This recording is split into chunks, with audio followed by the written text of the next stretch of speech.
πρώτο πέναντι για την ομάδα της Λαμπριάς. Πάει πρώτα για δώσα το πολύδρομο του Κωνστανταράκη κάτω από την αιστεία. Πολύδρομο. Ο Κάρι μπάλα. Το έχασε πολύδρομος. Απίστευτο. Με το αριστερό θα λέγαμε ξεκινάει η Λαμπριά την εκτέλεση στο πέναντι.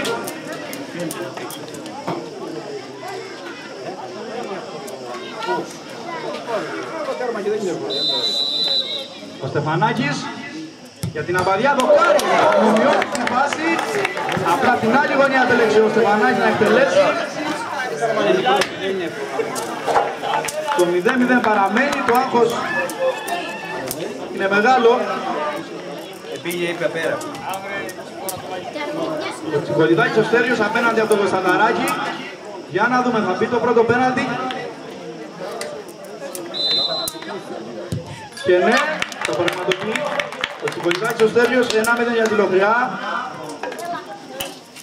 Πολύ καλό το πέναντι του Στέλιο. Επόμενος για την ομάδα της Αμπαδίας ο Λαζούρης ο Μανώκης απέναντι στο Μανουσάκη. Για να ισοφαρίσει. Για να δούμε το χτύπημα του Μανώλη. Εδώ το χτύπημα. 1-1 για την Αμπαδιά. Ο αρχηγός της ομάδας της Λοχριάς, ο Αλεξάκης ο Νίκος, απέναντι στο Κωνστανταράκη για την ομάδα της Λοχριάς να πάρει το προβάδισμα. Για να δούμε, Αλεξάκης, πολύ ωραίο πέναντι. 2-1 για την ομάδα της Λοχριάς, δεν άφησε πολλά περιθώρια στο Κωνστανταράκη.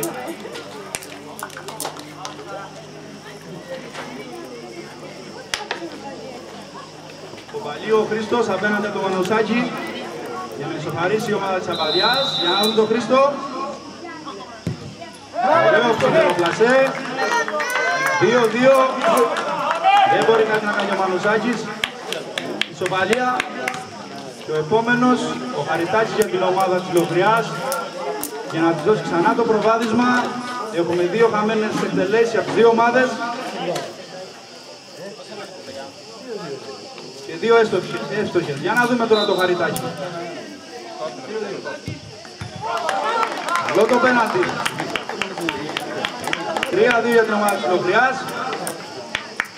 Σύγχρεμα το πλασέ του Χαριτάκι. Και το Βρυλάκι τώρα να πλησιάζει. Αυτή στην πίνα, απέναντι από το Μανωσάκι.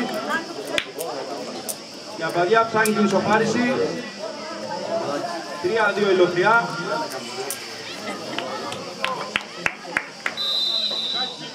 Για να δούμε τον Μανούσο.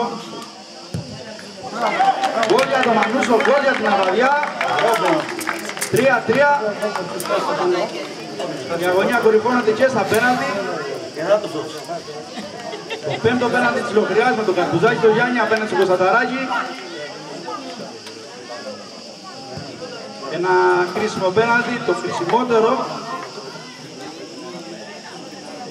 Δίνει την μπάλα ο Γιάννης. Καρπουζάκης, αποκλείει το Κωνστανταράκης. Η Αμπαδιά έχει την ευκαιρία. Με εύστοχη εκτέλεση του Πέτρου του Ζέτα. Κατακτά τον τίτλο. Όχι, όχι, τα πρώτα τα χάσανε. Τώρα είναι στα χέρια του Λουσάκη.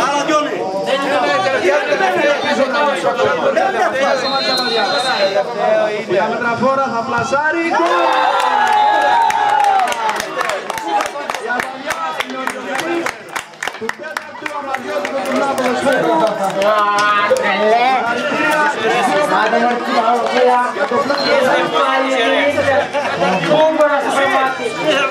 Ο Πέτρος ο Ζέζα, ο αρχηγός, και το κρίσιμο πέναντι, ήταν εύστοχος και χαρίζει στην ομάδα του το πρώτο της τίτλο.